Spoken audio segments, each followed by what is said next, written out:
Okay, what we're looking at is what we are going to call the transversal. The transversal is a line that intersects two or more lines. And what we're really looking at is the one when it intersects two parallel lines. So these two lines here are parallel. This line that's crossing is a transversal. But when a transversal crosses these two lines, it's creating 8 angles. So 1, 2, 3, 4, 5, 6, 7, 8. It creates these 8 angles. Now, we have names for these types of angles. The interior angles are the ones that lie inside the lines.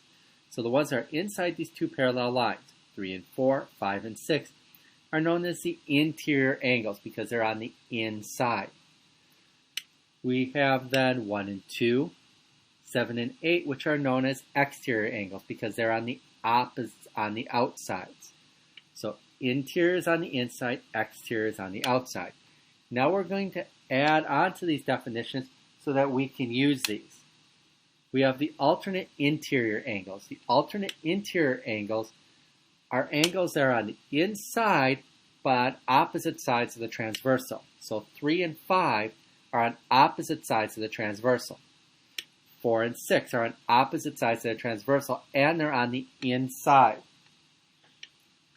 What we also know about this and why alternate interior is important is they're equal to one another. So 3 and 5 have the same measure. 4 and 6 have the same measure. So then what we're going to look at is what they next call the alternate exterior angles. It's the same thing as the interior, except we're talking about the ones that are on the outside. 2 and 8, 1 and 7. Again, they're on opposite sides of the transversal, but they're exterior, so they're on the outside, and they're equal.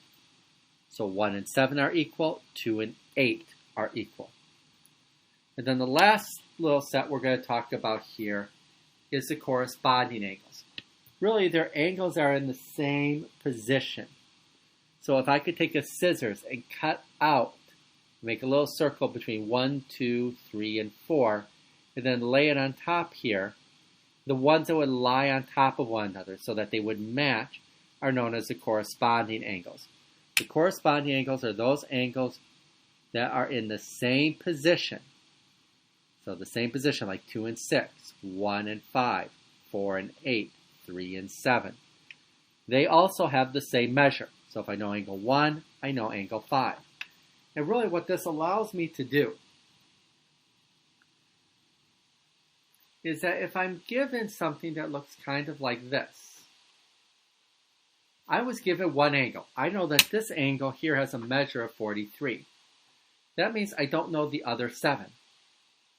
But because they gave me 1, I can actually figure out the other 7. These are corresponding. They're in the same place. So that has to be 43 degrees. Well, these two are alternate interior. They're both on the inside, but they're on opposite sides of this transversal. So that has to be 43 degrees. Now I could go back and I could say, wait a second, these two are vertical angles. I go back to one of my older definitions. So those have to be equal, so that's 43 degrees. But we're saying, okay, all those are 43 degrees, but what are 1, 3, 5, and 7? Well, this goes back even to the other definition of supplementary angles. This gives me a straight line or a straight angle. If it gives me a straight angle, they have to add up to 180. Well, that's 43. So I just subtract. And I get 7. I get 37 degrees. 137 degrees. Bring down that 1. So that tells me this is 137. Now I can say alternate exterior. That allows that to be 137. Those are vertical, 137. Alternate interior also tells me that those are 137. So if I know one, I know the other. Now we can use those definitions that we had about the transversal in order to figure out one missing angle if we have it. So when I'm looking here, I know this is 154, but I don't know what this is. Well, they're alternate angles because they're on opposite sides of the transversal, but they're not equal because it's not alternate interior because the x would have to be out here. But I know these two here are corresponding, so I could say, well, that's 154 degrees. Well, these two have to give me that straight angle, which is 180. So I go 154 minus the 180. Well, I need to borrow, so that's 7, and that becomes 26 degrees. So that is 26 degrees. Now the next one is really kind of like this because if I look, oh, they are corresponding angles. So here, that's 120 degrees.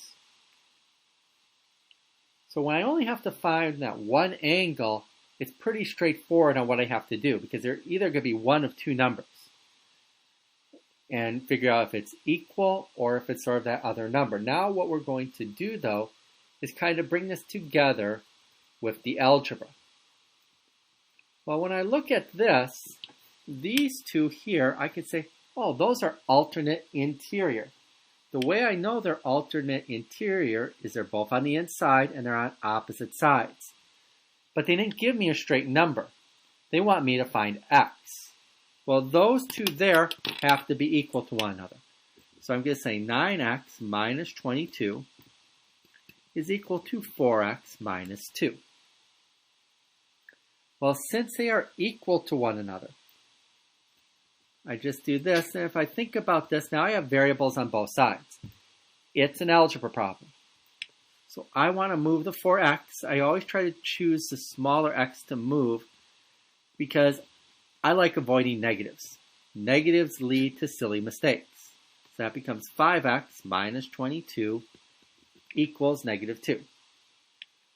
Well, I want now, this is a two-step equation, add the 22. That goes away. 5x equals 20. Now all I have to do is divide by the 5. And x is equal to 4. Let me bring this out a little so that you can see that. Now here, on this next one, these two here are equal to one another. I know it got a little blurry there. But these two, they're next to each other. They create that straight angle. What I'm going to say is this is 2x minus 22. That's what that one was. Plus 5x minus 8 equals 180. Because those two angles together give me that straight angle.